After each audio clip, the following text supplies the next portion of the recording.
What if I told you that the person who murdered 4 women in 2006 probably walked past you this week, stood in line behind you at the grocery store, sat near you at a restaurant, maybe even smiled and said good morning? Because whoever killed Barbara Breidor and 3 other women near Atlantic City has never been caught. And statistically speaking, they're still out there, still living their life, still moving through society like nothing happened. Let me show you why I can say that with confidence. November 20th, 2006. A body, face down, head pointing east. Then another, then another, then another. All within 5 weeks. All within a drainage ditch behind a seedy motel called the Golden Key. All positioned identically, approximately 320 feet apart. 4 women. One pattern. 0 arrests. And somehow, almost no one was talking about it. Now, I know what you're thinking. Another unsolved murder case. Another cold case documentary. Another true crime story that ends with, and the killer was never found. But this case is different, and I'm going to explain exactly why in the next hour. The thing about patterns like this is they tell a story, and I need you to pay attention to the details in this story, because by the end, you'll understand exactly why this case should terrify you more than it probably does right now. Some of you might even recognize something I miss. That's happened before on this channel. Because here's the reality. Serial killers don't just vanish. They don't just stop killing and fade into the background. The FBI's Behavioral Analysis Unit has studied this for decades. Serial killers follow patterns. They escalate. They continue until one of 3 things happens. They're caught, they die, or they're imprisoned for something else entirely. So if the eastbound strangler wasn't caught, and there's been no similar pattern of murders anywhere else in the country, then what happened? Where did he go? The answer is chilling. He's probably still here, still in New Jersey, still living a normal life. Maybe he got married. Maybe he has kids. Maybe he goes to work every day, comes home, watches TV, and nobody around him has any idea what he did in the fall of 2006. My name is Pending Justice. And today we're going deep into one of the most methodical, disturbing, and completely unsolved serial killer cases in modern American history. The Eastbound Strangler. 4 women murdered in 5 weeks. All found in the same location. All positioned identically. All with their shoes carefully removed.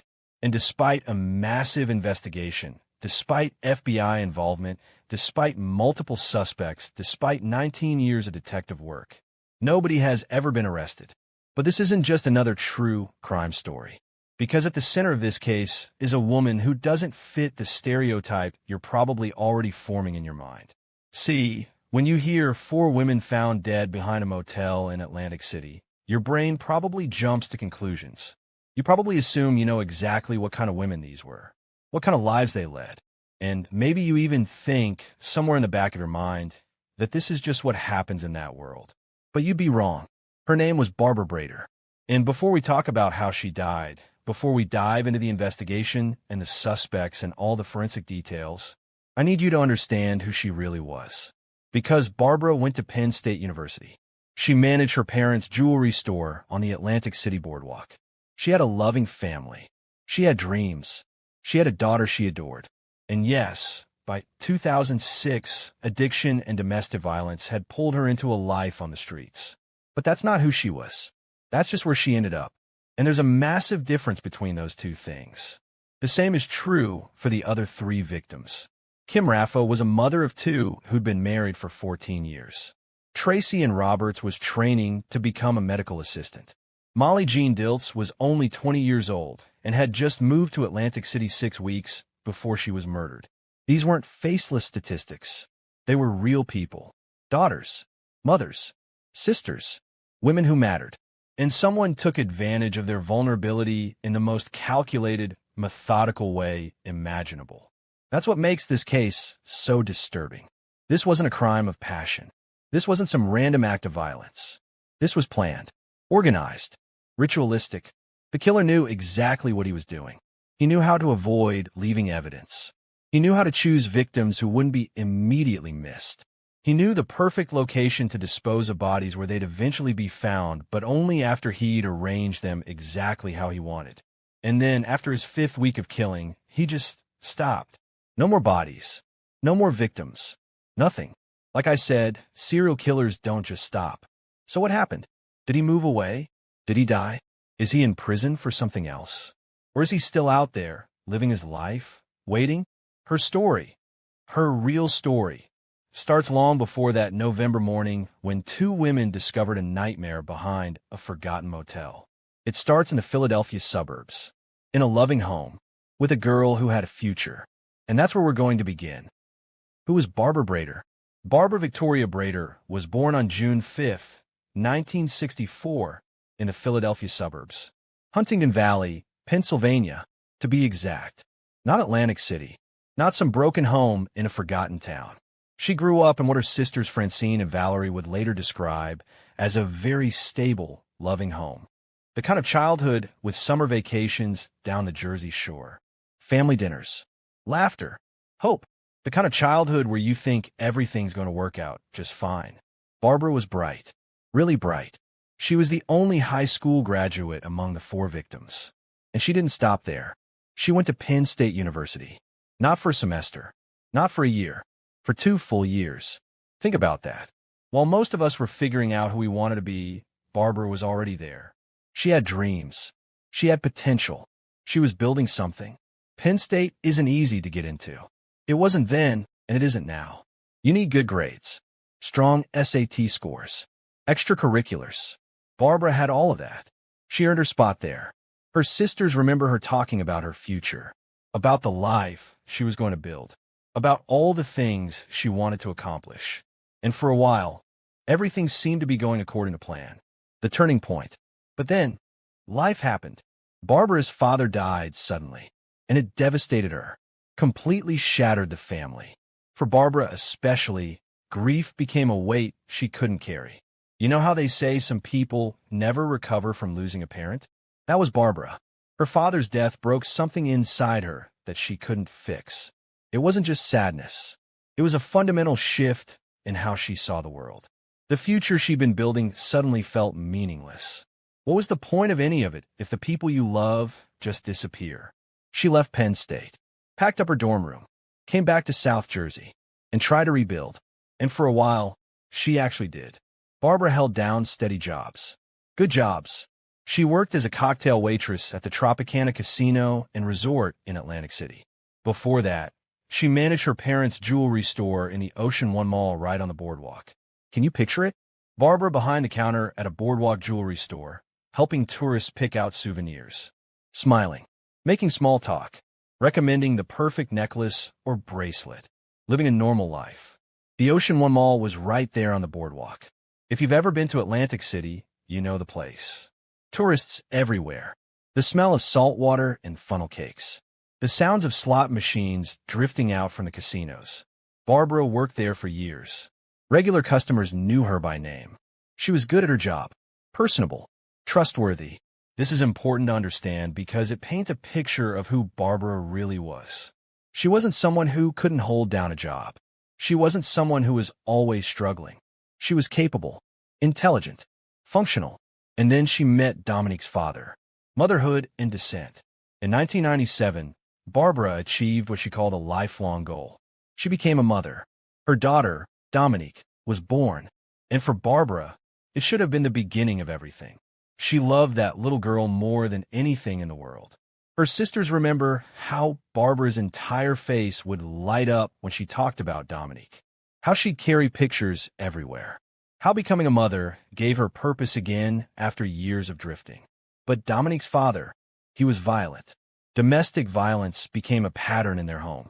Barbara became trapped in an abusive relationship that slowly consumed everything else. And here's the thing about domestic violence that people don't understand. It doesn't start with punches. It starts with control, with isolation, with little comments that chip away at your self-esteem until you don't even recognize yourself anymore. By the time the physical abuse started, Barbara was already trapped. She had a young daughter, no money saved, nowhere to go, and an abuser who'd convinced her that this was somehow her fault. Her sister Valerie would later tell reporters she was a victim of domestic violence. That word, victim, it's important, because Barbara didn't choose this. Nobody chooses to be beaten. Nobody chooses to live in fear. Nobody wakes up one day and decides, you know what? I think I'll let someone destroy my life. And when you're a victim of domestic violence, when you're trying to survive trauma, you can't escape. Sometimes you self-medicate. Barbara turned to heroin, then cocaine. The drugs became a way to numb the pain her life had become. A way to get through another day, another beating, another night lying awake wondering if this is how you die. Francine, Barbara's other sister, put it simply. She ended up self-medicating herself with drugs. But even that description, self-medicating, makes it sound like a choice. Like Barbara sat down one day and rationally decided, I think I'll develop a heroin addiction. That's not how it works. Addiction is what happens when pain becomes unbearable and you'll do anything, literally anything, to make it stop. The reality for Dominique. 9-year-old Dominique saw everything. She watched her father beat her mother. She called the police when he ripped her mother's hand open. She watched him get taken to prison. She spent time in foster care when her mother couldn't function. Imagine being 9 years old, and that's your reality. That's your normal. Years later, Dominique would tell a CBS reporter, none of my parents watched over me because they had something to do. I was left all alone to do nothing. My dad locked me out of the house. That quote breaks my heart every time I read it. I was left all alone to do nothing. A 9-year-old girl, just trying to be a kid, just trying to survive a childhood that no child should have to survive. And Barbara knew this. She knew what her daughter was going through. And the guilt of that, the knowledge that your addiction and your inability to leave your abuser is destroying your child. That's another layer of pain that feeds right back into the cycle. This is the part where I need to tell you something important. Barbara ended up on the streets of Atlantic City, working as a sex worker to feed her addiction. That's a fact. It's in the police reports. It's in every news article written about this case. But here's what they don't tell you in those reports. How did a Penn State student with a steady job and a loving family end up there? What series of failures, systemic, personal, societal, let that happen? Where were the social services? Where were the domestic violence interventions? Where were the addiction treatment programs? Where was the safety net that's supposed to catch people before they fall this far? Because Barbara didn't choose this life the way you choose a career path. She fell into it the way people fall through ice. One crack at a time until suddenly there's nothing underneath you anymore. First, you lose your job because you can't show up on time anymore. Then you lose your housing because you can't pay rent. Then you lose custody of your daughter because you can't provide a stable home. Then you're on the streets because there's nowhere else to go. And when you're on the streets with an addiction, there's really only one way to survive, especially if you're a woman. Sex work becomes the only option, not because you want to, but because you need money right now, today, this hour, because withdrawal is setting in and you need your next fix or you're going to be violently sick. That's the reality. That's how the Penn State student ended up on the streets of Atlantic City. October 2006. In October 2006, Barbara left the house in Ventnor where she'd been staying with a friend. She never came back. Her sisters tried to file a missing persons report. They called the police. They pushed and pushed. They explained that this wasn't like Barbara, that even with everything she was going through, she always kept in touch. She always called. And you know what happened? Nothing.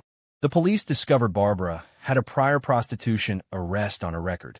And suddenly, the urgency disappeared. Suddenly it was, well, you know how these women are. They disappear for days at a time. She's probably just off somewhere. She'll turn up. Valerie believes that if police had taken the report seriously, if they put Barbara's name in the newspaper, if they'd actually treated her disappearance like it mattered, the last 2 victims might have been saved. Think about that. 2 women, 2 lives, 2 families, all because the police couldn't be bothered to take a missing sex worker seriously. There was enough time to maybe save the last 2 victims, Valerie said. But they didn't, because to them, Barbara wasn't a Penn State student. She wasn't a mother. She wasn't a daughter or a sister who'd once had dreams and a jewelry store job and a future. She was just another prostitute, another addict, another statistic that didn't matter. Until November 20th, 2006, when she became something else entirely. A victim of the eastbound strangler. When those two women found 4 bodies in that drainage ditch behind the Golden Key Motel, Barbara had been lying there for at least 2 weeks. 2 weeks face down in toxic water while her sisters were begging police to look for her. 2 weeks while her daughter wondered where her mother was. 2 weeks while a serial killer continued hunting. And that's the part that should make you angry. Because Barbara's story isn't just about one woman's tragic descent into addiction and violence. It's about a system that failed her at every single turn. It's about a society that looks at certain women and decides they're disposable, that their lives matter less, that their deaths don't require the same urgency or resources or attention. Barbara deserved better. She deserved better from the man who beat her. She deserved better from the systems that were supposed to protect her. She deserved better from the police who ignored her sister's desperate pleas. And she definitely deserved better than dying face down in a ditch behind a seedy motel while a killer arranged her body like she was part of some sick ritual. But she wasn't the only one, because 3 other women died the exact same way. And each of them has a story too. Each of them was more than what happened to them in those final moments. So before we get to the investigation, before we talk about suspects and evidence and all the forensic details, we need to talk about Kim, Tracy, and Molly, because they mattered too. November 20th, 2006. The Golden Key Motel sat on Black Horse Pike in Egg Harbor Township, just outside Atlantic City. And when I say sat, I mean that literally because it's not there anymore. It's been torn down. There's just an empty lot now where something terrible once happened. This wasn't some luxury resort. This was a seedy, run-down establishment known for drugs and prostitution. The kind of place where you pay cash and nobody asks questions. The kind of place where rooms are rented by the hour. The kind of place locals call the Motel from Hell. And that nickname? It wasn't metaphorical. The Golden Key had a reputation. Drug deals went down in the parking lot. Sex workers brought clients there. Police were called regularly for domestic disputes, overdoses, assaults. It was the kind of place where bad things happened and nobody was surprised. Behind the motel was a drainage ditch, murky water, chemical waste, tall grass that nobody bothered to cut. The kind of place you wouldn't walk through unless you absolutely had to. On the morning of November 20th, 2006, 2 women were walking behind the motel. I wish I could tell you their names, but they've remained anonymous throughout this entire case. 2 regular people probably just cutting through to get somewhere, taking a shortcut when one of them saw something in the water. Something that didn't belong there. A body, face down, arms outstretched, fully clothed except for the feet. No shoes, no socks, just bare feet sticking up out of the water. They called 911 immediately. Within minutes, police were on the scene. Crime scene tape went up.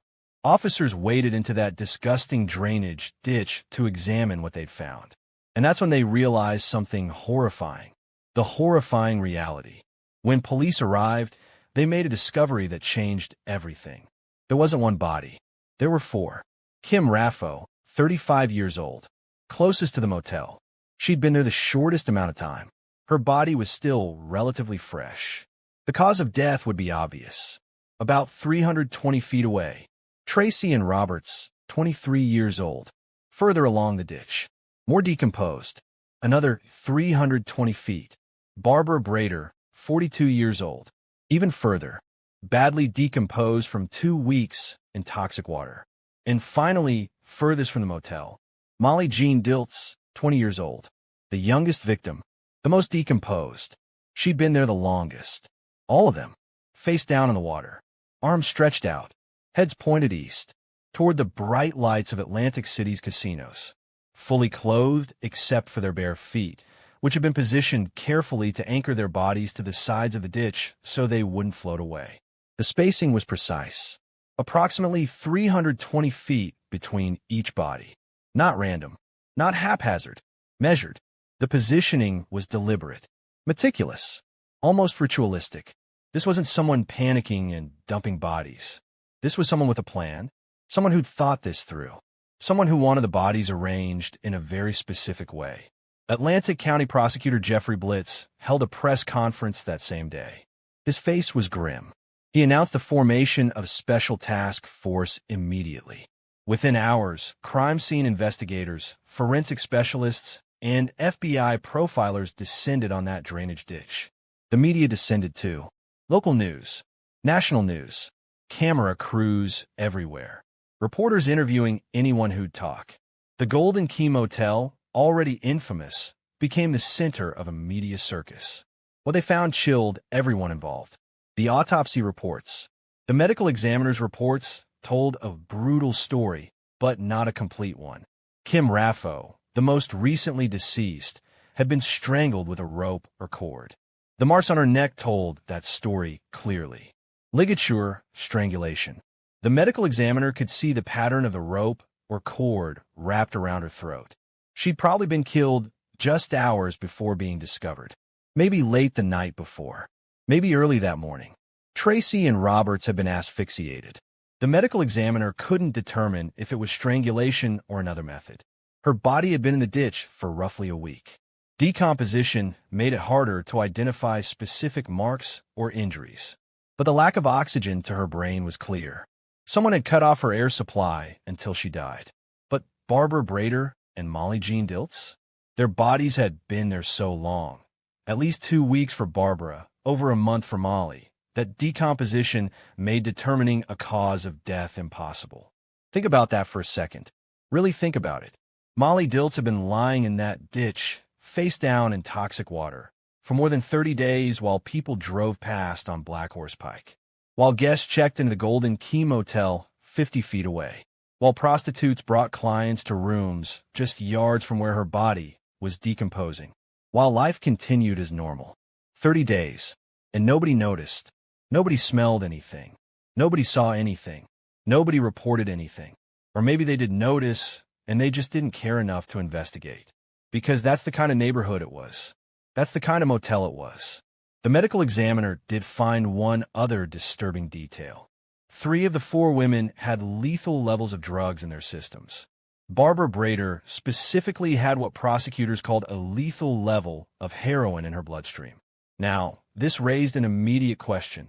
Did the killer drug them first? Give them a lethal dose and then dump their bodies? Or did these women take the drugs themselves, overdose, and then the killer positioned their already dead bodies? The answer matters, because if the killer drugged them, it shows premeditation, planning. If they overdosed on their own, it suggests the killer might have been opportunistic, finding bodies and moving them for his ritual. But here's the problem with that theory: the spacing, the precision, the identical positioning. That's not someone stumbling across bodies and arranging them. That's someone who killed these women, or at minimum had immediate access to their bodies right after death, before rigor mortis set in. Because you can't pose a body that's been dead for hours. The joints lock up. The muscles stiffen. You have to position them quickly, which means the killer was there, right there, when each woman died or immediately after. The pattern. John Kelly from Stock Incorporated, that system to apprehend lethal killers, was brought in to help with criminal profiling. His team had assisted law enforcement in dozens of serial killer cases across the country. He'd profiled some of the most notorious killers in American history. But he'd never seen anything quite like this. The spacing, the positioning, the removal of shoes and socks, the eastward-facing heads. Every single detail was intentional. To me, this was someone who was concerned about DNA, concerned about some ritual, and concerned about possibly coming back, which most serial killers do to relive the situation, Kelly explained in an interview. Let's break down what Kelly meant by each of those points. Concerned about DNA. The killer knew enough about forensic science to be careful. He didn't leave obvious evidence. No semen. No blood that wasn't the victim's. No hair or skin cells that could be traced back to him. This suggests someone who either worked in law enforcement, worked in forensics, or had researched serial killers extensively. Concerned about ritual. The positioning wasn't random. It meant something to the killer. The eastward-facing heads. The removed shoes. The outstretched arms. This was a signature. A calling card. Something that satisfied whatever psychological need was driving him to kill. Concerned about coming back. Serial killers often return to dump sites. To relive the moment. To feel that rush of power again. The fact that the bodies were displayed rather than hidden suggests the killer wanted to be able to see them. To know they were there. Maybe even to visit them. This wasn't about hiding bodies. If you wanted to hide bodies in that area, according to Kelly, you had dozens of better options.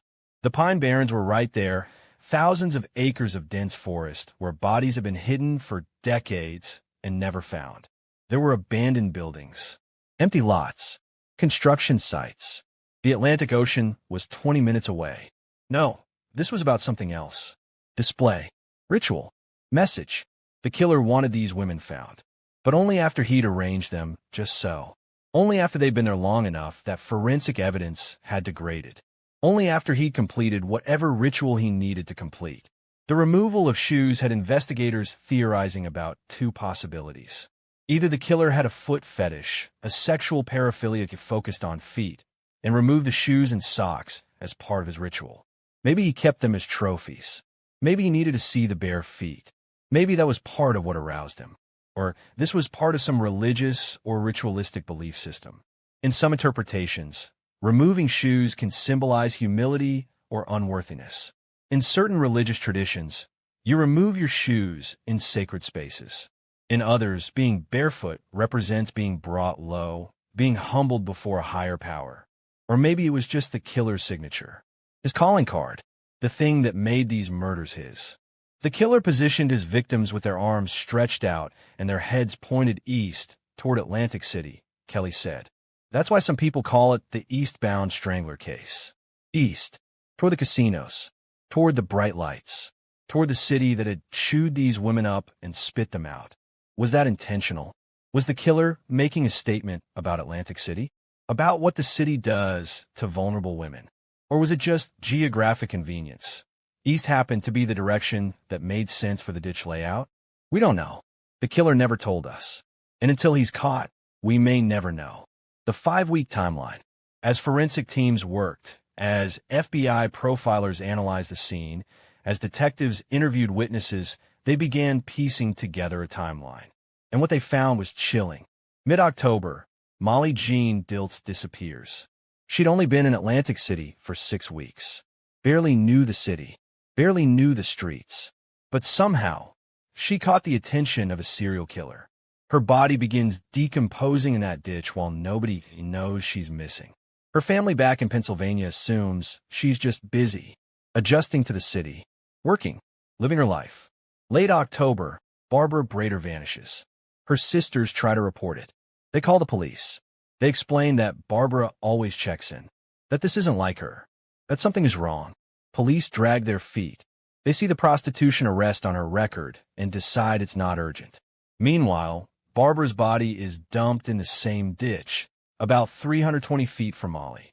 Early November, Tracy and Roberts was last seen alive when a man, who was trying to force himself as her pimp, hit her in the throat. She refused his control. She said no. It cost her. She went to the hospital for treatment. Then she disappeared. Days later, her body joins the others in the ditch. November 19th, Kim Raffo vanishes from Atlantic City streets. She was working, trying to make money, trying to survive another day. And somewhere in the early hours of November 20th, she becomes the fourth and final victim.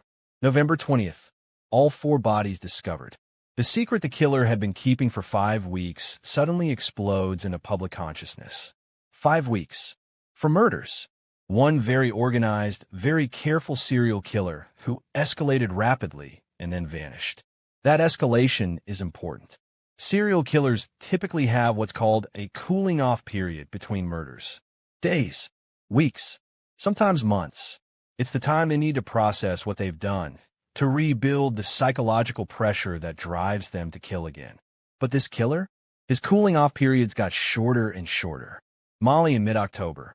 Barbara in late October. Tracy in early November. Kim in late November. He was speeding up, losing control, or gaining confidence, or both. And then, after Kim Raffo, he just stopped. No more bodies in that ditch. No more bodies anywhere in Atlantic City with that same signature. No more murders that matched the pattern.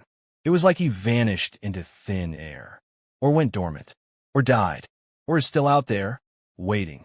That's the terrifying part, because everything about this case suggests a killer who's organized, careful, methodical. Those types of killers don't usually stop unless something forces them to stop. So what happened? Where did he go? And more importantly, could he start again? Kim Raffo, the first discovered. Kim Raffo grew up in Canarsie, Brooklyn. If you know New York, you know Canarsie. Working-class neighborhood, tight-knit community, the kind of place where everybody knows everybody. Her cousin Juliet remembered her as someone who was always smiling, always happy. The kind of person who lit up a room, who made people feel good just by being around. In 1989, Kim married Hugh Auslander. They were young, in love, full of hope about the future they were going to build together. They moved to Florida, started fresh, had 2 children together, a boy and a girl. Hugh worked construction, good, honest work. Kim was a dedicated mother. She threw herself into raising those kids.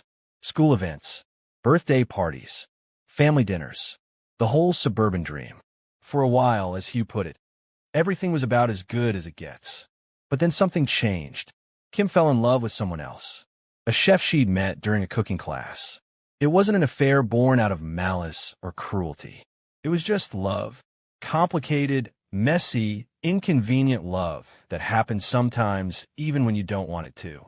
Her marriage ended in 2003. Divorce, custody arrangements, the painful unraveling of the life she'd built. She moved to Atlantic City with her new partner. Started over. Again. But the relationship didn't last. Maybe it was the stress.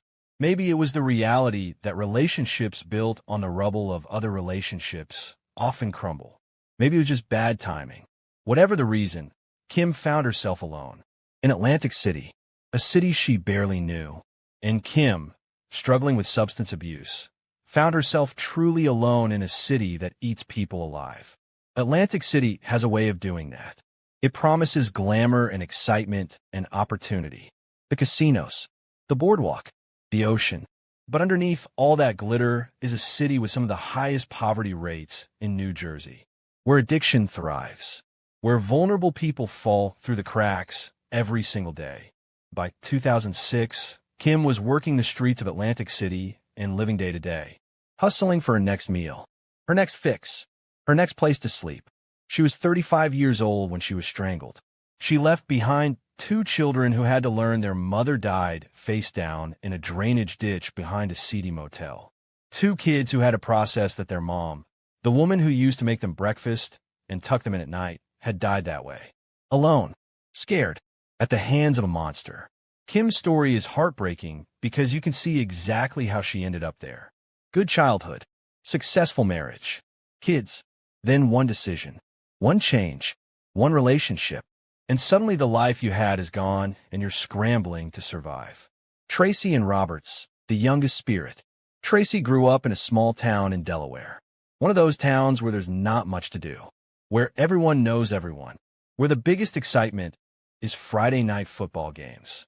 She had dreams of becoming a medical assistant, actually got training for it, enrolled in courses, studied, passed her exams. She was building towards something real. But like the others, drugs pulled her under. It probably started small. A pill here, a drink there, maybe some marijuana on weekends. But addiction doesn't stay small. It grows. It consumes. Until suddenly you're not taking drugs to feel good anymore. You're taking them just to feel normal. Tracy became an exotic dancer first. It's a common path for women struggling with addiction. The money is immediate. The hours are flexible. And nobody asks too many questions about what you do with your time off. Then she became a sex worker. Because dancing wasn't enough anymore. The bills were piling up. The addiction was getting worse. And sex work pays more. It's faster. It's more direct. Tracy had a 5-year-old daughter. A little girl who needed her. Who loved her. Who didn't understand why mommy was always tired, always stressed, always somewhere else even when she was right there. In November 2006, just days before she was murdered, Tracy went to the hospital after a man struck her in the throat. He was trying to force himself as her pimp, trying to take control of her earnings, her body, her life. Tracy refused. She said no. She fought back. She went to the hospital to get treated. She documented the assault. That act of defiance might have been what got her killed. Because refusing a pimp isn't just about saying no. It's about challenging power. about threatening someone's income, about showing other women that they don't have to submit. And some men will kill you for that. We don't know if the man who hit her is the one who killed her. Police investigated, but couldn't make a connection. But the timing is suspicious. Very suspicious. Captain John DeAngelis of the Atlantic City Police Department told reporters, "Everybody that knew her said that she was a really nice, pretty, young person that had her whole future ahead of her. She was 23 years old. 23. The same age some people are graduating college, starting careers, getting engaged, living. Tracy should have had decades ahead of her. Decades to get clean, to rebuild her relationship with her daughter, to become the medical assistant she'd trained to be. Instead, she got a drainage ditch. Molly Jean Dilts, the forgotten one. Molly was only 20 years old, the youngest victim. 20. Most people at 20 are just figuring out who they are, what they want, where they're going. She came from Black Lick, Pennsylvania, a blue-collar mining town where money was tight, but family was everything. The kind of town that's been dying slowly for decades as the coal industry collapsed, where good jobs disappeared and poverty moved in. Molly's mother had died in 2000. Cancer, probably, or maybe an accident. The details aren't clear. But Molly was just 14 when she lost her mom. 14 years old, and suddenly the woman who was supposed to guide her through life was gone. Her brother died in 2005. Molly was 19. In the span of 5 years, she'd lost her mother and her brother, the two people who'd been her anchors. Her family. She was living with her father and working fast food jobs. McDonald's or Burger King, or one of those places where you come home smelling like grease and your feet hurt, and you made minimum wage for 8 hours of being yelled at by customers and managers. She was trying to make ends meet while raising her own young daughter. Yes, Molly had a daughter too, a little girl, which means Molly had become a mother sometime around age 18 or 19, right around the time she lost her brother. Can you imagine? Barely an adult yourself, grieving your brother, working minimum wage, trying to raise a baby, living in a dying mining town with no opportunities. 6 weeks before her murder, Molly moved to Atlantic City. 6 weeks. That's all the time she had there. A month and a half. Barely enough time to learn your way around, to figure out where things are, to meet people. She had no prior record of prostitution, but people who knew her confirmed she was doing sex work, which means in those 6 weeks, something happened. She arrived in Atlantic City with hope, maybe looking for an opportunity, looking for a way to provide for her daughter. And somewhere in those 42 days, she ended up on the streets selling her body to strangers. What happened? Did she run out of money immediately? Did someone recruit her? Did the reality of Atlantic City, expensive, unforgiving, brutal, crush her dreams that quickly? We don't know, because Molly never got to tell her story. Molly's uncle, Steve Taylor, told CBS News she was a warm and loving, caring kid. She had a lot of good to spread to the world, and it's just a shame that she won't be able to do that. A warm and loving, caring kid. That's how her family remembered her. Not as a prostitute, not as an addict, but as someone who cared, who loved, who had good to give. Because of severe decomposition, investigators couldn't determine how she died, but they knew she'd been in that ditch for over a month. Over a month. Molly disappeared in mid-October. Her body wasn't found until November 20th, which means she was missing for over 30 days and nobody reported it. Nobody filed a missing persons report. Nobody called the police saying, "Where's Molly?" Maybe her family back in Pennsylvania thought she was just busy, adjusting to the new city, working. They probably called her phone and got no answer and figured she'd call back when she could. Maybe the people she knew in Atlantic City, other sex workers, clients, whoever, just assumed she'd moved on. Left town, went somewhere else. That's the tragedy of being invisible. When you disappear, nobody notices. Her body was identified because of her tattoos. An English bulldog on her lower back. A Playboy bunny on her upper right shoulder. The word Molly on her stomach. That's how her family learned she was dead. Police released photos of those tattoos to the media, hoping someone would recognize them. And her uncles did. They saw those photos on the news. The English bulldog, the Playboy bunny, the name. And they knew. Imagine that phone call. "We need you to come identify these tattoos. We think they might belong to Molly." and having to look at photos of your niece's decomposed body. Having to confirm that, yes, that's her English bulldog tattoo. That's her name on her stomach. That's Molly. That's how the forgotten one was finally remembered. Barbara Breidor, the heart of this story. We've already talked about Barbara, about Penn State and the jewelry store and Dominique and everything that brought her to those streets. But there's one more detail I need to tell you about Barbara.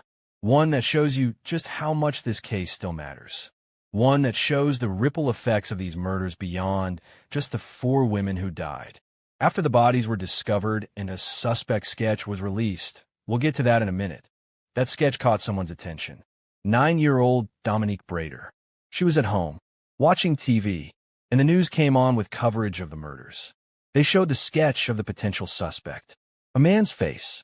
Generic features. Could be anyone. And Dominique looked at that sketch and her heart stopped. Because she thought she recognized him. A man who'd come to her parents' house years earlier, trying to sell something. Door-to-door sales, maybe, or a scam, or just someone looking for an opportunity. She remembered him. The way children remember faces. The way a moment can stick with you even when you don't know why. Or at least she thought she did. Well, when I was in the middle of playing with my mom, she opened the door. He tried to sell her something. I've seen him, and I'm pretty sure it is him, Dominique told investigators. Think about that. Really think about it. Imagine being 9 years old and thinking you might have seen your mother's killer. Thinking that if you just paid more attention, if you just remembered something more specific, if you just told someone back then that something felt off about that man, maybe your mom would still be alive. That's the weight Dominique carried. That's the guilt. That's the what if that probably haunted her for years. Police investigated the connection. They took her statements seriously. They looked into it. They tried to track down who that man might have been. But like everything else in this case, it led nowhere. Maybe Dominique really did see someone suspicious. Maybe her 9-year-old brain was trying to make sense of senseless tragedy by finding a face to blame. Maybe the sketch just reminded her of someone completely innocent. We don't know. What we do know is that Barbara's murder didn't just destroy her life. It destroyed her daughter's childhood. It destroyed her sister's sense of safety. It destroyed her family's ability to trust that the world is fair or just or safe. The weight of these stories, for women, for completely different life paths that all ended in the same place. I want you to think about something as we continue. These women knew they were vulnerable. They knew the streets were dangerous. Barbara's sisters had warned her. Kim's ex-husband had begged her to get help. Tracy's family had tried to intervene. Molly's father had probably told her Atlantic City was a bad idea. But they had no choice. Addiction isn't a choice. When your brain chemistry is hijacked by heroin or cocaine or whatever substance has taken control, you don't get to just decide to stop. You can't willpower your way through withdrawal. You can't logic your way out of physical dependency. Survival isn't a choice.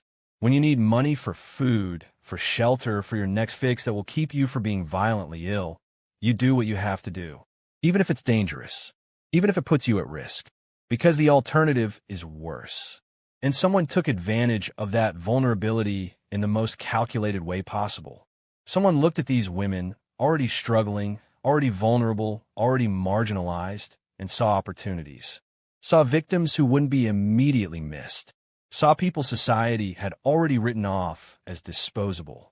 And he killed them, one by one, methodically, ritualistically.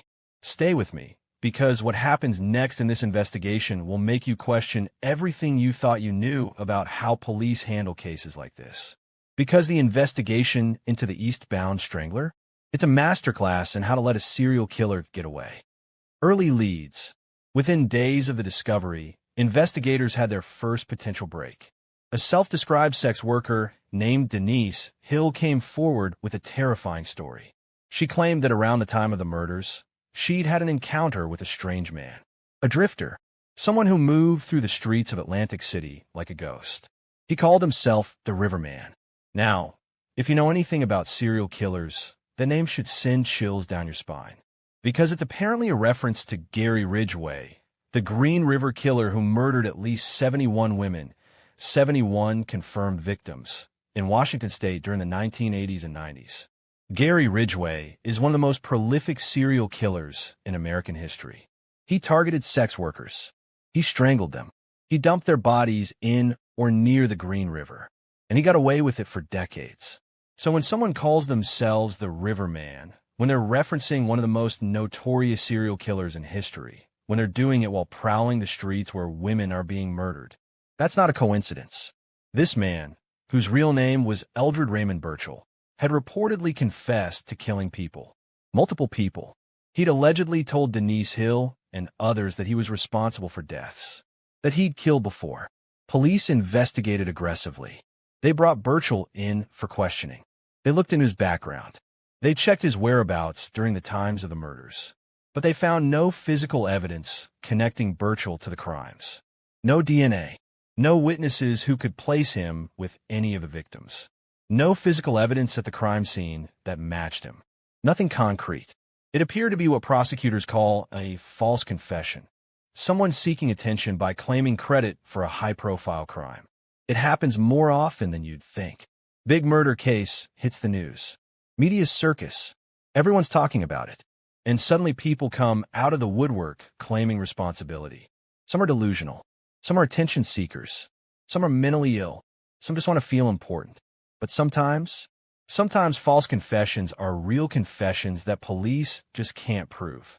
Criminal image profiler Gene Boylan worked with Denise Hill to create a composite sketch of the man. Boylan is one of the best in the business. She's worked on some of the highest profile cases in America. She has a gift for getting witnesses to remember details they didn't even know they saw. That sketch was released to the public and remains one of the few pieces of potential evidence in this case. It shows a white male, middle-aged, average features, the kind of face that could be anyone. Your neighbor, your co-worker, the guy at the gas station. That's the terrifying thing about serial killers. They don't look like monsters. They look normal. But was it the real killer? Or just another dead end? 9-year-old Dominique Breidor thought it might be. But that didn't pan out. Other witnesses claimed to recognize the face. But none of those leads went anywhere either. The sketch is still out there. Still circulating. Still waiting for someone to make the connection. The main suspect, Terry Olson. On April 3rd, 2007, 4 months and 12 days after the bodies were discovered, police executed a search warrant on a home in rural Salem County, New Jersey. The target, Terry Olson, a 41-year-old handyman. And here's where this case gets really interesting. Because Terry Olson didn't just live near the Golden Key Motel. He lived at the Golden Key Motel. Not just lived there. He worked there, doing odd jobs and repairs in exchange for free lodging. His room was literally steps away from where those 4 bodies were dumped. He could see the drainage ditch from his window. Think about that. 4 women murdered and dumped behind motel. And there's a guy living at that motel, working there, with access to the entire property, who knows every inch of the grounds, who could come and go at all hours without anyone questioning it. That's not just suspicious. That's a slam dunk, right? The tip came from Olson's own girlfriend. They were in a bitter domestic dispute on the verge of breaking up. The kind of breakup where people say things they can't take back, where anger and hurt turn into weapons. And she called the police and implicated him in the murders. She told them he was acting strange around the time of the killings, that he'd come home at odd hours, that he had scratches on his arms, that he'd been obsessed with the news coverage. The police took it seriously, very seriously. When police searched Olson's home in Salem County, not the motel room, but his actual house where he stayed sometimes, they found something disturbing. Hidden cameras, multiple cameras, planted throughout the house, in bedrooms, in bathrooms, in private spaces where people expect privacy. One of them, inside the house, had captured images of his girlfriend's teenage daughter undressing. That's not just creepy. That's criminal. That's predatory. That's exactly the kind of behavior you'd expect from someone capable of serial murder. Olson was arrested immediately. Not for murder, they didn't have evidence for that yet, but for invasion of privacy, for filming a minor without her knowledge or consent. The bail was set astronomically high, hundreds of thousands of dollars. Why? Because prosecutors were convinced they had their man, and they wanted to keep him locked up while they built a murder case. The media went wild. Images of Terry Olson in an orange prison jumpsuit became the face of evil. The suspected eastbound strangler. Atlantic City's serial killer finally caught. News vans parked outside the courthouse. Reporters shouted questions. Photographers snapped pictures. Terry Olson became a household name overnight. Headlines screamed, "Suspected serial killer arrested. Eastbound strangler caught. Golden Key handyman behind bars." His face was everywhere. On TV, in newspapers, online. Everyone knew his name. Everyone knew what he was suspected of doing. Except, he wasn't. He wasn't the killer. The DNA evidence. Terry Olson voluntarily gave DNA samples in June 2007. Now, according to Olson himself, the collection process was brutal. He claims that jail personnel wrapped his pubic hair around their gloved fingers and yanked clumps out. Ripped it right out by the roots. If that's true, and we only have his word for it, that's excessive. That's borderline torture. But he cooperated anyway. He gave blood samples, saliva samples, hair samples, everything they asked for. Because if you're innocent, you cooperate. You give them what they need to clear you. You want them to test your DNA so they can move on and find the real killer. And the DNA? It didn't match. Not a single sample from any of the crime scenes matched Terry Olson. Not the DNA under Kim Raffo's fingernails. Not any biological evidence from the other victims. Not anything from the disposal site. Nothing. His attorney, James Leonard, would later state, "To date, we've never heard what the results are, but I think you could draw those conclusions. We wouldn't be sitting here today if Mr. Olson's DNA linked him in any way, shape, or form to any of these women." But the police weren't ready to give up. They placed Olson under 24-hour surveillance for over a month anyway. They followed him everywhere. To the grocery store, to work, to friends' houses. They watched his every move, documented everything. According to a former law enforcement official who worked the case, Olson didn't so much as run a stop sign during that entire period. No suspicious behavior. No contact with sex workers. No trips to areas where the victims were known to work. Nothing. Eventually, Olson was released. He pleaded guilty to the invasion of privacy charge for the camera incident. He did his time for that, but he was never charged with murder because there was no evidence at all. But the damage was done. His reputation was destroyed. His face is forever associated with these killings. Even though he was innocent. Google his name today. Right now. Go ahead. What do you find? Articles about the eastbound strangler. His mugshot. His name is in headlines next to the words serial killer suspect. That never goes away. Even when you're cleared. Even when the DNA proves you didn't do it. Even when you're innocent. Terry Olson's life was destroyed by this investigation. And the real killer? Still out there. Other suspects. Police looked at several other potential suspects over the years. Charles Coles, a drug dealer and friend of Kim Raffo. They'd known each other on the streets.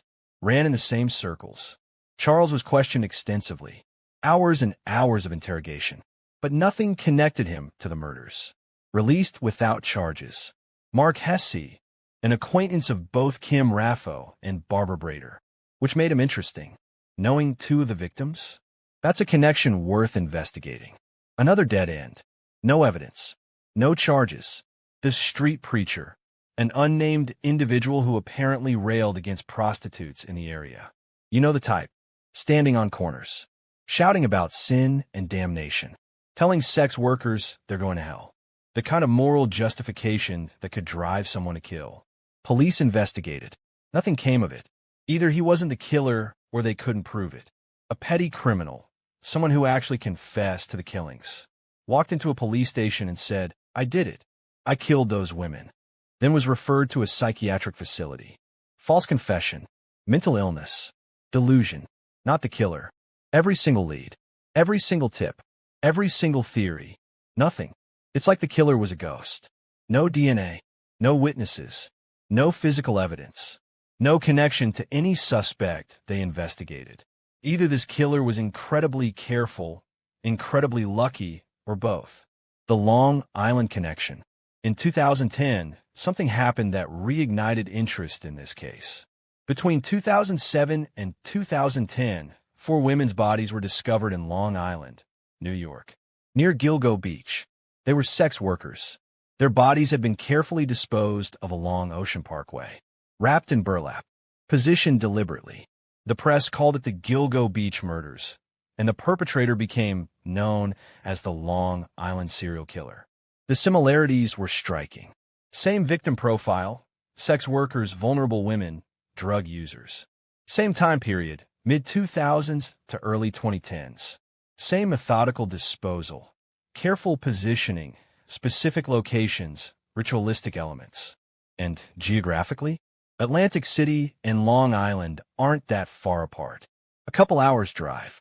Easy to move between the two areas. Investigators began looking into whether the eastbound strangler and the Long Island serial killer might be the same person. It made sense. Serial killers often operate in multiple jurisdictions. It's harder to connect the dots when bodies are turning up in different states. Different police departments. Different prosecutors. Maybe the eastbound strangler moved to Long Island. Started killing there. Same pattern. Same victims. Same killer. The theory gained traction. John Kelly from Stock investigated it. Other criminal profilers weighed in. The media ran with it. Then in 2023, 17 years after the Atlantic City murders, Rex Heuermann was arrested and charged with the Gilgo Beach murders. Finally, after years, after decades, police had a suspect. Rex Heuermann was a 59-year-old architect living on Long Island. Married, kids, on his own business. Looked completely normal, completely ordinary, which is exactly what makes serial killers so terrifying. Could Heuermann also be the eastbound strangler? John Kelly from Stock investigated that possibility personally. Suffolk County Police looked into it. Atlantic County prosecutors examined the evidence. DNA, timelines, geographic patterns, everything. And in 2023, both Suffolk County Police Commissioner Rodney Harrison and Atlantic County prosecutors made the same statement. We don't believe that the sex workers killed in Atlantic City are connected to Rex Heuermann. The cases were officially ruled as unconnected. Different killers, different signatures, different patterns, different DNA, which means the eastbound strangler is still out there, still free, still unknown, still uncaught. The criminal profile. John Kelly's team created a detailed personality profile of the eastbound strangler based on the evidence. This is based on decades of research into serial killer behavior, patterns that emerge across hundreds of cases. Male, local to Atlantic City, familiar with the area and the Golden Key Motel disposal site. Knows the streets, knows where sex workers congregate, knows how to move through the city without being noticed. Highly organized. This personality trait influences his everyday life and work. He's rigid, structured, methodical. His house is probably clean. His car is probably maintained. His work is probably good. He's not some chaotic lunatic. He's organized, controlled, disciplined, possible foot fetish, likely has a collection of women's shoes and socks. This isn't about robbery. The shoes mean something to him. Psychologically, sexually, ritualistically. He probably kept them. Store them somewhere, looks at them, touches them.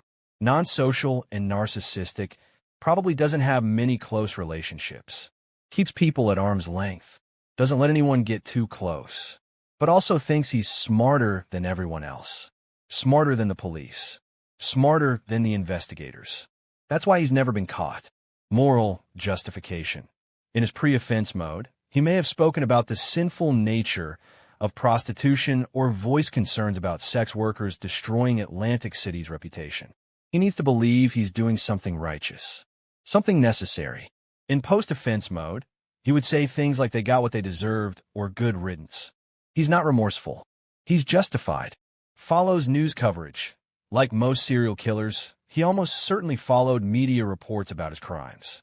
Watched TV, read newspapers, went online. Got a thrill from seeing his work discussed. Analyzed. Feared. History of abuse. Prior record of sexual or physical abuse toward women. Likely abused as a child and emotionally detached from his father. This is classic serial killer psychology. Childhood trauma. Abuse. Neglect. It creates a person who can't form normal attachments. Who sees people, especially women, as objects. First kills. Kelly believes this wasn't the killer's first rodeo. I truly believe he was killed before, because it's rare for somebody to evolve that quickly. Very rare. And so, I have to believe he killed people somewhere else. Think about that. The precision, the methodology, the care taken to avoid leaving evidence. That doesn't happen on your first kill. You learn that. You practice. You refine. Which means somewhere, there are other victims. Other women. Other families who never got justice. The profile suggests someone who routinely solicited sex workers. Someone who was constantly with prostitutes. Not just occasionally. Regularly. Habitually. Someone who, according to Kelly, somebody out there knows him. And that's the key. Because serial killers don't exist in a vacuum. They have neighbors. Co-workers. Family members. Friends. Someone knows him. Someone has suspicions. Someone has seen something. They just haven't connected the dots yet. Or maybe they have, and they're too scared to come forward. Either way, the eastbound strangler is still out there. 19 years later, living his life, walking among us, waiting. As of December 2025, nearly 19 years after these murders, the case remains unsolved. 19 years. Think about that. 19 years of technological advancement. 19 years of new forensic techniques. 19 years of DNA databases expanding. 19 years of genetic genealogy solving cold cases that seemed impossible. And still, nothing. Atlantic County Prosecutor William Reynolds has declined to give interviews about the case. Multiple reporters have reached out. Multiple true crime documentaries have requested information. Multiple families have begged for updates. Nothing. In statements to the media, his office says the investigation remains active and they continue to expend time and resources on it. They insist it's not considered cold case. But what does that really mean? Are they actively working leads? Testing new forensic evidence? Using modern DNA technology that didn't exist in 2006? Are they running the DNA through genealogy databases like they did with the Golden State Killer? Are they using new techniques to extract DNA from degraded samples? Are they re-interviewing witnesses with fresh perspectives? Or is active just the word they use to avoid saying, "We have no idea who did this, and we've given up"? We don't know, because they won't tell us. And that silence? Their refusal to update the public? It's infuriating, not just for the families, for everyone who cares about justice. Everyone who believes these women's lives mattered. Because here's the thing. When you go silent on a case like this, when you stop talking about it, when you let it fade from public consciousness, the killer wins. The Golden Key Motel, where the bodies were discovered, it's been demolished, torn down years ago. There's just an empty lot now, with puddles left from old storms. Weeds growing through cracked pavement. Trash blowing across the dirt. The drainage ditch is still there, overgrown with grass. The water still flows through it. Murky. Toxic. The same water that held 4 bodies for weeks. If you drive past it today, you'd never know 4 women died there. There's no memorial. No marker. No plaque. No flowers. Nothing. It's like it never happened. Like Kim and Tracy and Barbara and Molly never existed. And maybe that's what hurts the most. That a city can just move on. Forget. Erase the evidence of tragedy and pretend it never happened. The reward. Stock Incorporated, John Kelly's organization, has offered a $25,000 reward for information leading to the capture of the eastbound strangler. $25,000. That's not pocket change. That's real money. Life-changing money for some people. That reward has gone unclaimed for 19 years. Kelly still receives tips occasionally. Someone thinks they recognize the sketch. Someone remembers a suspicious person from 2006. Someone has a theory about who it might be. But his level of confidence is not high that they'll solve this case through traditional investigative means. Why? Because whoever did this was careful, meticulous, organized. They left minimal forensic evidence. They knew what they were doing. They understood how police investigations work. They understood DNA. They understood how to avoid leaving trace evidence. They understood how to choose victims who wouldn't be immediately missed. And most importantly, they stopped. Why did the killings stop? This is one of the most puzzling aspects of this case. For murders in 5 weeks, then nothing. No similar crimes in Atlantic City. No pattern matches anywhere else in the country. Serial killers don't usually just stop. They don't get their fill and retire. They don't just decide one day that they're done killing. They evolve. They escalate. They continue until they're caught or die. That's what makes serial killers serial killers. The compulsion, the need, the psychological drive that pushes them to kill again and again. So what happened to the eastbound strangler? Theory 1. He moved. Maybe he's killing somewhere else under a different pattern. Different states. Different disposal methods. Different victim types. Serial killers can change their methods. They learn. They adapt. They read about their own cases and figure out what mistakes they made. Maybe after the media frenzy in Atlantic City, after the FBI got involved, after the task force was formed, he decided it was too hot, too risky. Time to move on. Maybe he's in Florida now, or California, or Texas, killing sex workers, but using a different method, a different signature, so nobody connects the dots. Theory 2. He settled down. Kelly suggests the killer might have entered a relationship with someone he genuinely cared about, which could have satisfied whatever psychological need the murders fulfilled. This actually happens. Dennis Rader, the BTK killer, had periods where he stopped killing, when his family life was stable, where he felt connected to people. Maybe the eastbound strangler met someone, fell in love, got married, had kids, and that relationship gave him what he needed so he didn't have to kill anymore. Which is a terrifying thought.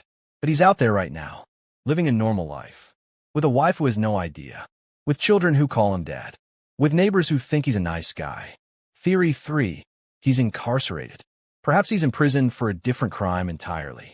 Domestic violence, assault, drug trafficking, armed robbery, something unrelated. This is actually one of the more likely scenarios. A lot of serial killers end up in prison for other crimes before they're connected to murders. They get caught doing something else, something that gets them locked up. And while they're locked up, the killings stop. Investigators notice the pattern, start looking at who went to prison around the time the murders stopped. But with hundreds of people incarcerated every year in New Jersey alone, it's like finding a needle in a haystack. Theory 4. He died. Maybe he killed himself, had a heart attack, car accident, cancer, overdose, death by natural or unnatural causes. It happens. Sometimes serial killers die, and we never know who they were. Their crimes go unsolved forever because the only person who knew the truth is dead. Somewhere in New Jersey, there might be a grave, and buried in that grave is the eastbound strangler, and nobody will ever know. Theory 5. Fear of getting caught. The intense media coverage and police presence might have scared him into stopping. After Kim Raffo's body was discovered, after all 4 bodies made national news, after the FBI showed up, after Terry Olson was arrested, maybe the killer panicked. Maybe he thought, this is too close. They're going to catch me. I need to stop. And so he did. He went dormant, suppressed the urge, lived a normal life through sheer willpower and fear. But here's the terrifying question. What happens if that fear fades? What happens if, 19 years later, he thinks everyone's forgotten? What happens if he thinks he got away with it? Does he start again? We simply don't know. And that uncertainty, that not knowing, is part of what makes this case so haunting. The families today. Barbara Breidor's daughter Dominique was adopted by Barbara's sister Valerie and now lives in Florida. She would be in her late 20s now. 28 probably, maybe 29, old enough to have built a life, a career. Maybe she's married, maybe she has kids of her own, but she grew up without her mother. She grew up knowing her mother died violently. She grew up with the weight of thinking she might have seen the killer and couldn't help catch him. That's a burden no child should carry. Kim Raffo's 2 children grew up without their mother. They were young when she died. Young enough that their memories of her might be fragmented, incomplete, based more on photographs and stories than actual lived experience. They had to grow up explaining to friends why their mom wasn't at school events, wasn't at graduations, wasn't there to meet boyfriends and girlfriends, wasn't there to give advice about college or jobs or life. Tracy and Robert's 5-year-old daughter grew up wondering why mommy never came home. She's in her early 20s now, an adult, But somewhere inside her is still that 5-year-old girl waiting for her mother to walk through the door. Molly Jean Dilts' young daughter had to learn what happened to her mother, had to understand, as she got older, what sex work meant, what addiction meant, what murder meant. That's a lot for a child to process, a lot for an adult to carry. The victim's family stayed in touch for a while after the murders, sharing grief, trading updates, checking in on each other, finding comfort in the only people who truly understood what they were going through. But as years passed, that contact grew less frequent. Life moves on. People heal, or try to. They build new routines, new relationships, new ways of existing in a world that took someone they loved. The shared trauma that once connected them becomes harder to revisit. Too painful, too raw. Even after all these years, they still want justice. But they've had to learn to live with the possibility they'll never get it. Francine Lentez, Barbara's sister, put it this way: "We can only hope and pray that the monster responsible for their deaths will be caught and prosecuted to the fullest extent." That was in 2006. It's 2025 now, and they're still waiting, still hoping, still praying, still living with the knowledge that somewhere out there, the person who killed their loved ones is free, walking around, living their life, maybe watching the news, maybe reading about the case, maybe even watching this video, because he's still out there. And that's the part that should terrify all of us. Here's what keeps me up at night about this case. And I want you to really think about this. For women, Penn State students, mothers, daughters, sisters, women who had families and friends and people who loved them, but because they were sex workers, because they had addiction problems, because they were vulnerable, the investigation moved slower. The media coverage was less. The public cared less. And a killer knew that. Counted on it. Exploited it. These women weren't just victims of a serial killer. They were victims of a society that treats some lives as more valuable than others. We have a phrase for it in law enforcement circles: less dead. It's a horrible phrase, a disgusting phrase, but it's real. Less dead refers to victims whose murders receive less attention, fewer resources, less urgency from police and media because of who they were in life. Sex workers, drug users, homeless people, undocumented immigrants, LGBTQ individuals, people existing on the margins of society. When a college student from a good family goes missing, it's national news within hours. Amber Alerts, press conferences, FBI involvement, the full weight of the system mobilized immediately. But when a sex worker goes missing, when Barbara's sisters tried to file a missing persons report and the police saw that prostitution arrest on a record, suddenly there's no urgency. Suddenly she'll probably turn up. Suddenly her life doesn't matter as much. And a killer knew that. He chose these women specifically because he understood they were less dead. Because he knew he could kill them and the system wouldn't care as much, wouldn't work as hard, wouldn't dedicate the same resources. He was right. And 19 years later, that killer is still out there, still free, possibly still killing. You want to know the scariest part?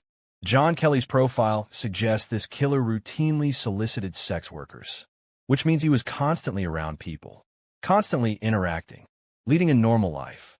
He has a job, maybe a good job. Maybe he's respected in his community. Maybe he coaches Little League. Maybe he volunteers at church. Maybe he's the guy everyone says he's such a nice man about.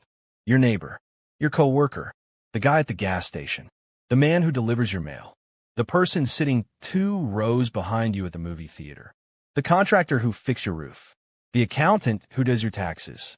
Serial killers don't look like monsters. They look like everyone else. Ted Bundy was charming. Law student, worked at a suicide hotline, ironically saving lives while taking others. Women found him attractive, trustworthy. Dennis Rader, BTK, was a church leader, president of his congregation, Cub Scout leader, compliance officer, married with 2 kids, pillar of the community. The Golden State Killer was a police officer, Joseph D'Angelo. He investigated crimes while committing worse ones. He wore a badge, took an oath to serve and protect. The Eastbound Strangler could be anyone. He could be the man who smiled at you in the grocery store yesterday. He could be the guy who held the door for you last week. He could be someone you know, someone you trust, someone who seems completely, utterly, entirely normal. That's what makes this so terrifying. Not just that he's still out there, but that he's hiding in plain sight, living among us, walking past us, existing in the same world we do, and we have no idea who he is, what you can do. But here's the thing. Someone does know. Someone out there has information, has suspicions, has seen something, heard something, remembers something. Maybe it's you. If you were in Atlantic City in 2006, if you worked at the Golden Key Motel, if you knew any of these women, if you saw something, heard something, remembered something, call the Atlantic City Police Department. The number is 609-347-5780. Or email John Kelly directly at johnkellyprofiler@gmail.com. Even if you think it's nothing, even if you think it's been too long, even if you're not sure. Because here's what you need to understand. The smallest detail can break a case wide open. A name, a license plate, a conversation you overheard, a person who acted strangely, something that seemed off at the time, but you dismissed. That could be the piece investigators need. The Golden State Killer was caught because of DNA uploaded to a genealogy website by a distant relative. One person, one DNA sample, one connection, and a serial killer who'd evaded capture for 40 years was finally arrested. The same could happen here. Your tip, your information, your memory. It could be the thing that finally brings justice. And Kim Raffo, Barbara Breidor, Tracy and Roberts, and Molly Jean Dilts deserve justice. They deserve to be more than statistics, more than cold case files, more than forgotten women who died behind a demolished motel. They deserve to be remembered as the full, complete, complex human beings they were, with dreams and fears and hopes and failures and everything that makes us human. Barbara deserves to be remembered as the Penn State student with a bright future, as the woman who managed her parents' jewelry store, as the mother who loved Dominique with everything she had, not just as a prostitute found dead in a ditch. Final thoughts. This case isn't over. Despite what the silence suggests, despite 19 years passing, despite the demolished motel and the overgrown ditch, despite the prosecutor's office refusing to give updates, despite the media moving on to newer, flashier cases, it's not over, because somewhere there's evidence. There's DNA waiting to be matched. There's a witness waiting to come forward. There's a connection waiting to be made. Because somewhere, there's a killer who thinks he got away with it, who thinks everyone's forgotten, who thinks he's safe. But he's not. Because cases like this don't have a statute of limitations. Murder never expires. And DNA doesn't lie. And as long as people like John Kelly keep pushing, as long as families keep demanding answers, as long as people like you keep watching videos like this and sharing them and talking about them, the eastbound strangler isn't safe. His time is coming. Because Barbara Breidor went to Penn State. She had dreams. She managed her parents' store. She became a mother. She fought through domestic violence and grief and addiction. She survived things that would have broken most people. And she deserved better than dying face down in toxic water behind a seedy motel. She deserved a system that took her missing persons report seriously. She deserved the police who moved with urgency. She deserved a society that valued her life as much as anyone else's. She deserved to live. They all did. Kim deserved to watch her children grow up, to meet her grandchildren, to rebuild her life. Tracy deserved to become a medical assistant, to get clean, to raise her daughter, to have a future. Molly deserved more than 6 weeks in Atlantic City. More than 20 years of life. More than dying alone in a ditch at age 20. They all deserve so much more than they got. For bodies, one pattern, 0 arrests. That's the story of what happened to Barbara Breidor. But it doesn't have to be the end of her story. It doesn't have to be how this ends. Because every time someone shares this case, every time someone talks about these women, every time someone refuses to forget, we're fighting back against the idea that some lives matter less than others. We're saying their names. Barbara Breidor, Kim Raffo, Tracy and Roberts, Molly Jean Dilts. We're remembering them as people, not statistics, not victims, but women who lived and loved and struggled and mattered. And maybe, just maybe, someone watching this video right now has the piece of information that solves this case. Maybe it's you. So if you know something, if you remember something, if you suspect something, speak up, because 19 years is long enough. These women deserve justice, and their killer deserves to be caught. Rest in peace. Barbara Victoria Breidor, 1964 to 2006. Kim Raffo, 1971 to 2006. Tracy and Roberts, 1983 to 2006. Molly Jean Dilts, 1986 to 2006. Gone but never forgotten.